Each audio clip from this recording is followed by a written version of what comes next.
Assalamualaikum warahmatullahi wabarakatuh.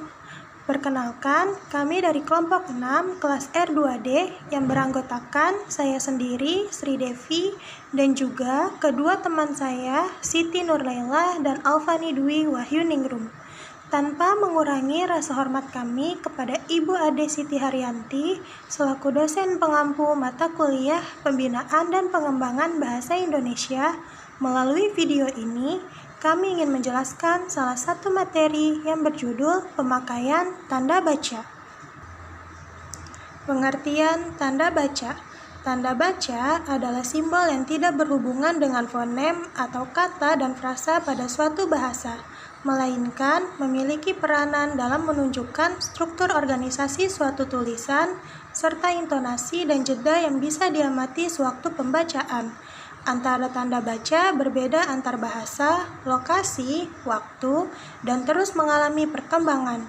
Terdapat aspek tanda baca, yakni suatu gaya khusus yang karenanya bergantung terhadap pilihan penulis. Jenis-jenis tanda baca. 1. Tanda titik. Tanda titik adalah tanda baca yang digunakan untuk menutup sebuah kalimat. Dengan menggunakan tanda ini, maka sebuah kalimat memiliki makna sebagai kalimat pernyataan atau kalimat deklaratif dan kalimat berita. Tanda titik juga digunakan pada penulisan gelar, singkatan, atau bilangan angka. Terdapat kaidah-kaidah dalam penggunaan tanda titik, yaitu A. Tanda titik dipakai di belakang angka atau huruf dalam suatu bagan, ikhtisar, atau daftar. Tetapi tanda titik tidak dipakai pada angka atau huruf yang sudah bertanda kurung dalam suatu perincian. Misalnya, bahasa Indonesia berkedudukan sebagai 1. Bahasa nasional yang berfungsi antara lain A. Lambang kebanggaan nasional, B. Identitas nasional, dan C. Alat pemersatu bangsa. B. Tanda titik dipakai untuk memisahkan angka jam, menit, dan detik yang menunjukkan waktu atau jangka waktu.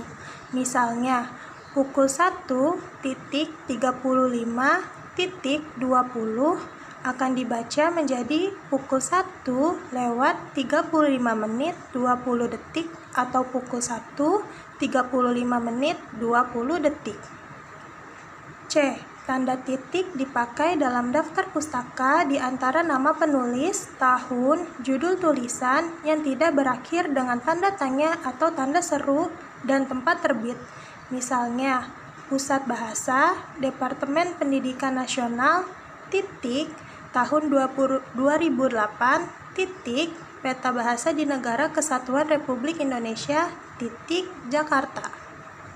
D. Tanda titik dipakai untuk memisahkan bilangan ribuan atau kelipatannya yang menunjukkan jumlah. Misalnya, Indonesia memiliki lebih dari 13.000 pulau. 2. Tanda koma. Tanda koma sering juga dipakai dalam sebuah teks ataupun kalimat. Tanda ini digunakan sebagai pemisah antara beberapa bagian dalam sebuah kalimat. Selain itu, tanda koma juga memiliki fungsi dalam penulisan singkatan, gelar, dan bilangan tertentu seperti bilangan desimal. Berikut beberapa kaidah penggunaan tanda koma. 1. Tanda koma dipakai di antara unsur-unsur dalam suatu pemerincian atau pembilangan. Misalnya, telepon seluler, komputer, atau internet bukan barang asing lagi. 2. Tanda koma dipakai sebelum kata penghubung, seperti tetapi, melainkan, dan sedangkan dalam kalimat majemuk atau setara. Misalnya, saya ingin membeli kamera, tetapi uang saya belum cukup. 3. Tanda koma dipakai untuk memisahkan anak kalimat yang mendahului induk kalimatnya. Misalnya, kalau diundang, saya akan datang. 4. Tanda koma dipakai di belakang kata atau ungkapan penghubung antar kalimat, seperti oleh karena itu, jadi, dengan demikian, sehubungan dengan itu, dan meskipun demikian. Misalnya, oleh karena itu, dia memperoleh beasiswa belajar di luar negeri. 5. Tanda koma dipakai sebelum dan atau sesudah kata seru seperti oh, ya, wah, aduh, atau hai, dan kata yang dipakai sebagai sapaan seperti bu, dik, atau nak. Misalnya, wah, bukan main. 6. Tanda koma dipakai untuk memisahkan petikan langsung dari bagian lain dalam kalimat. Misalnya, kata nenek saya, kita harus berbagi dalam hidup ini. 7. Tanda koma dipakai di antara nama dan alamat, bagian-bagian alamat, tempat dan tanggal, serta nama tempat dan wilayah atau negeri yang ditulis berurutan. Misalnya, Dekan Fakultas Kedokteran Universitas Indonesia, Jalan Salemba Raya 6, Jakarta. 8. Tanda koma dipakai untuk memisahkan bagian nama yang dibalik susunannya dalam daftar pustaka. Misalnya, Gunawan Ilham, titik, 1984, titik, Kamus Politik Internasional, Jakarta, Restu Agung. 9. Tanda koma dipakai di antara bagian-bagian dalam catatan kaki atau catatan akhir, Pedoman Umum Ejaan Bahasa Indonesia 42. 10. Tanda koma dipakai di antara nama orang dan singkatan gelar akademis yang mengikutinya, untuk membedakannya dari singkatan nama diri, keluarga, atau marga. Misalnya, B. Ratulangi, SE. 11. Tanda koma dipakai sebelum angka desimal atau di antara rupiah dan sen yang dinyatakan dengan angka. Misalnya, 12,5 meter. 12. Tanda koma dipakai untuk mengapit keterangan tambahan atau keterangan aposisi. Misalnya, di daerah kami, misalnya, masih banyak bahan tambang yang belum diolah. 13. Tanda koma dapat dipakai di belakang keterangan yang terdapat pada awal kalimat untuk menghindari salah baca atau salah pengertian. Misalnya, dalam pengembangan bahasa, kita dapat memanfaatkan bahasa daerah. 3. Tanda titik koma. Tanda titik koma adalah tanda yang digunakan sebagai kata ganti penghubung, biasanya seringkali digunakan untuk memisahkan antara kalimat setara yang satu dengan yang lainnya. Berikut kaidah-kaidah penggunaan tanda titik koma. 1. Tanda titik koma dapat dipakai sebagai pengganti kata hubung untuk memisahkan kalimat setara yang satu dari kalimat setara yang lain di dalam kalimat majemuk. Misalnya, hari sudah malam, anak-anak masih membaca buku. 2. Tanda titik koma dipakai pada akhir perincian yang berupa klausa. Misalnya, syarat penerimaan pegawai di lembaga ini adalah 1. Berkewarganegaraan Indonesia. 2. Berijazah sarjana S1. 3. Berbadan sehat. Dan 4. Bersedia ditempatkan di seluruh wilayah Negara Kesatuan Republik Indonesia. 3. Tanda titik koma dipakai untuk memisahkan bagian-bagian pemerincian dalam kalimat yang sudah menggunakan tanda koma. Misalnya, ibu membeli buku, pensil, dan tinta, baju, celana, dan kaos, pisang, apel, dan jeruk. 4. Tanda titik 2. Tanda titik 2 adalah tanda baca yang dapat digunakan sebagai penutup sebuah kalimat. Namun, bedanya dengan tanda baca penutup kalimat lainnya adalah jika sebuah kalimat menggunakan titik 2 di akhir kalimat, maka akan diikuti dengan rincian dari kalimat itu. Berikut beberapa kaidah dalam menggunakan tanda baca titik 2. 1. Tanda titik 2 dipakai pada akhir suatu pernyataan lengkap yang diikuti pemerincian atau penjelasan. Misalnya, mereka memerlukan perabot rumah tangga, kursi, meja, dan lemari. 2. Tanda titik 2 tidak dipakai jika perincian atau penjelasan itu merupakan pelengkap yang mengakhiri pernyataan. Misalnya, kita memerlukan kursi, meja, dan lemari. 3. Tanda titik 2 dipakai sesudah kata atau ungkapan yang memerlukan pemberian. Misalnya, A. Ketua Ahmad Wijaya, Sekretaris Siti Aryani, Bendahara Aulia Arimbi. 4. Tanda titik 2 dipakai dalam naskah drama sesudah kata yang menunjukkan pelaku dalam percakapan. Misalnya, Ibu, titik 2, bawa koper ini nak. Amir, titik 2, baik bu. Ibu, titik 2, jangan lupa letakkan baik-baik. Tanda titik 2 dipakai di antara jilid atau nomor dan halaman, surah dan ayat dalam kitab suci, judul dan anak judul suatu karangan, serta nama kota dan penerbit dalam daftar pustaka. 5. Tanda hubung. Dalam sebuah kalimat, tanda ini digunakan sebagai penghubung antar beberapa unsur dalam kata maupun dalam kalimat, seperti menghubungkan kata ulan, yaitu kupu-kupu, atau menghubungkan kata yang terpotong karena berpindah baris. 1. Tanda hubung dipakai untuk menandai bagian kata yang terpenggal oleh pergantian baris. 2. Tanda hubung dipakai untuk menyumbang unsur kata ulang. Misalnya, anak-anak, berulang-ulang, kemerah-merahan. 3. Tanda hubung dipakai untuk menyambung tanggal, bulan, dan tahun yang dinyatakan dengan angka atau menyambung huruf dalam kalimat yang dieja satu-satu. 4. Tanda hubung dapat dipakai untuk memperjelas hubungan bagian kata atau ungkapan. 5. Tanda hubung dipakai untuk merangkai. 6. Tanda hubung dipakai untuk merangkai unsur bahasa Indonesia dengan unsur bahasa daerah atau bahasa asing. Misalnya, dalam bahasa Jawa didatangi, yaitu di tanda hubung sowan, tanda hubung i, dibaca disowani.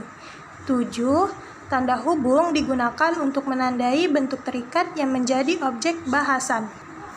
Misalnya, kata pasca berasal dari bahasa Sanskerta. Selanjutnya yang keenam, tanda pisah. Tanda baca ini digunakan untuk memberi penjelasan di luar kalimat. Kaidah penggunanya yang pertama, tanda pisah dapat dipakai untuk membatasi penyisipan kata atau kalimat yang memberi penjelasan di luar bangun kalimat. Misalnya, kemerdekaan bangsa itu, saya yakin akan tercapai, diperjuangkan oleh bangsa itu sendiri. Keberhasilan itu kita sependapat dapat dicapai jika kita mau berusaha keras. Yang kedua, tanda pisah dapat dipakai juga untuk menegaskan adanya keterangan oposisi atau keterangan yang lain. Misalnya, Soekarno-Hatta, proklamator kemerdekaan RI, diabadikan menjadi nama bandar udara internasional. Yang ketiga, tanda pisah dipakai di antara dua bilangan, tanggal atau tempat yang berarti sampai dengan atau sampai ke. Yang misalnya, tahun 2010 sampai tahun 2013, tanggal 5 sampai 10 April 2013, dari Jakarta sampai ke Bandung.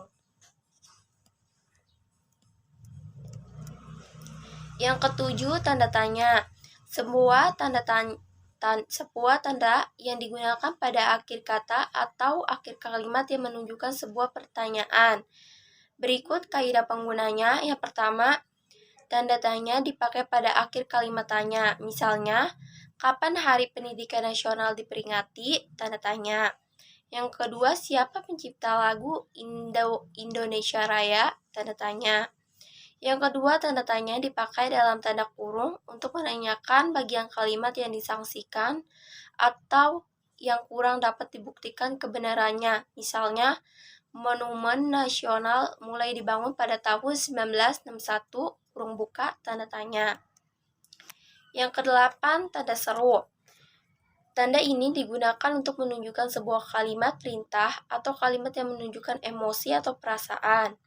Tanda seru dipakai untuk mengakhiri ungkapan atau pernyataan yang berupa seruan atau perintah yang menggambarkan kesungguhan ketidakpercayaan atau emosi yang kuat.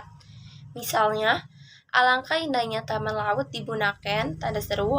Mari kita dukung gerakan cinta bahasa Indonesia, tanda seru. Yang kesembilan, tanda elipsis. Tanda ini digunakan menunjukkan jika dialog belum selesai, jeda pada dialog, atau penurunan suara. Kaidah penggunanya, yang pertama, tanda elipsis dipakai untuk menunjukkan bahwa dalam suatu kalimat atau kutipan ada bagian yang dihilangkan. Misalnya, penyebab kemerosotan titik-titik akan diteliti lebih lanjut. Yang kedua, dalam Undang-Undang Dasar 1945 disebutkan bahwa negara ialah titik-titik lain lubuk lain ikannya. Dengan catatan yang pertama, tanda elipsis itu didahului dan diikuti dengan spasi. Yang kedua, tanda elipsis pada akhir kalimat diikuti oleh tanda titik yang berjumlah 4 buah. 10. Tanda petik. Tanda yang digunakan untuk mengutip sesuatu biasanya digunakan untuk mengutip dialog di dalam sebuah naskah cerita. Kaidah pertamanya, tanda petik dipakai untuk mengapit petikan langsung berasal dari pembicaraan, naskah, atau bahan tertulis lain. Misalnya, tanda petik merdeka atau mati. Tanda seru, tanda petik seru Bung Tomo dalam pidatonya. Yang kedua, tanda petik dipakai untuk mengapit judul, sejak lagu, film, sinetron, artikel naskah, atau bab buku yang dipakai pada dalam kalimat. Misalnya, sejak, tanda petik pahlawanku terdapat pada halaman 125 buku itu. Yang ketiga, tanda petik dipakai untuk mengapit istilah ilmiah yang kurang dikenal atau kata yang mempunyai arti khusus. Misalnya, tanda petik tetikus, tanda petik komputer itu sudah tidak berfungsi.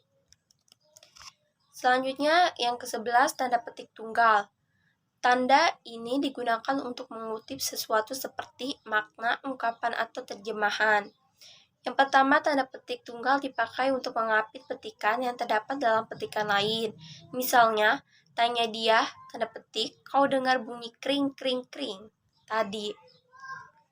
Yang kedua, tanda petik tunggal dipakai untuk mengapit makna, terjemahan, atau penjelasan atau kata ungkapan.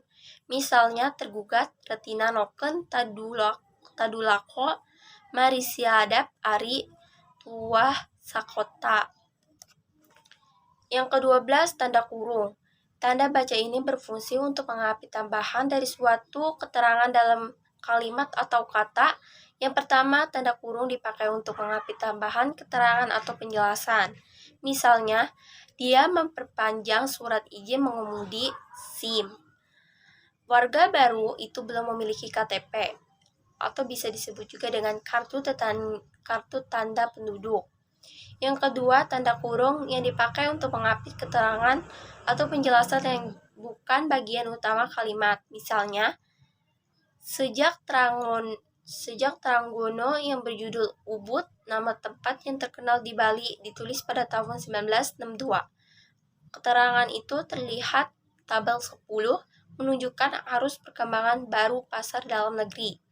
Yang kedua, tanda kurung dipakai untuk mengapit huruf atau kata yang keberadaannya di dalam teks dapat dimunculkan atau dihilangkan. Misalnya, dia berangkat ke kantor selalu menaiki bus Transjakarta. Yang keempat, tanda kurung dipakai untuk mengapit huruf atau angka yang digunakan sebagai penanda perincian. Misalnya, faktor produksi menyangkut yang A bahan baku, yang B biaya produksi, dan C tenaga kerja. Selanjutnya ada penggunaan tanda kurung siku. Tanda ini digunakan untuk mengapit kata, kelompok kata yang digunakan sebagai koreksi yang biasanya digunakan untuk membenarkan di dalam naskah. Kaidah penggunanya yaitu 1. Tanda kurung siku dipakai untuk mengapit huruf, kata, atau kelompok kata sebagai koreksi atau tambahan atas kesalahan atau kekurangan di dalam naskah asli yang ditulis orang lain. 2. Tanda kurung siku dipakai untuk mengapit keterangan dalam kalimat penjelas yang terdapat dalam tanda kurung. Penggunaan tanda garis miring. Tanda ini berfungsi untuk menuliskan nomor surat dan nomor pada alamat. Selain itu juga digunakan sebagai pengganti kata atau. Kaidah penggunaannya yaitu 1. Tanda garis miring dipakai dalam nomor surat, nomor pada alamat, dan penandaan masa 1 tahun yang terbagi dalam 2 tahun takwim. 2. Tanda garis miring dipakai sebagai pengganti kata dan, atau, serta setiap. 3. Tanda garis miring dipakai untuk mengapit huruf, kata, atau kelompok kata sebagai koreksi atau pengurangan atas kesalahan atau kelebihan di dalam naskah asli yang ditulis orang lain. Terakhir, ada penggunaan tanda penyingkatan atau apostrof. Tanda yang dipakai untuk menyingkat kata yang hilang dari bagian huruf atau kata atau angka dalam kata-kata tertentu. Misalnya, dia kan kusurati, dalam kurung, kan itu singkatan dari akan. Mereka sudah datang kan, dalam kurung, kan itu singkatan dari bukan. Malamlah tiba, dalam kurung, lah singkatan dari telah. Tanggal 5, bulan 2, 13. Dalam kurung, 13 itu singkatan dari tahun 2013. Fungsi tanda baca. Suatu tanda baca tentu memiliki kegunaan atau fungsi yang dijelaskan berikut ini. Untuk mengatur jeda ketika seseorang membaca suatu kalimat, untuk mengatur intonasi dalam pembacaan suatu kalimat, untuk memberi penegasan kalimat seperti kalimat tanya, kalimat perintah, dan lain sebagainya. Untuk menggambarkan struktur kata atau kalimat yang ada dalam sebuah tulisan. Untuk menunjukkan tata kata yang ada di dalam suatu tulisan. Berikutnya, tanda baca menurut para ahli.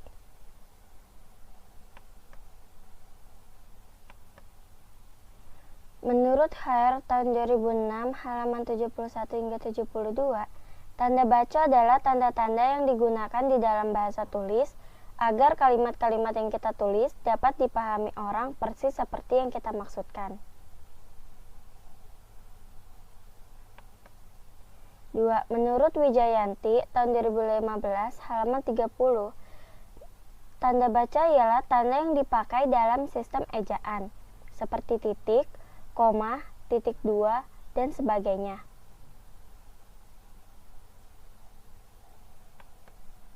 Menurut Adrian Shah tahun 2011 halaman 23, tanda baca ialah segala macam tanda untuk menggambarkan perhentian antara, perhentian akhir, tekanan, tanda tanya, dan lain-lain.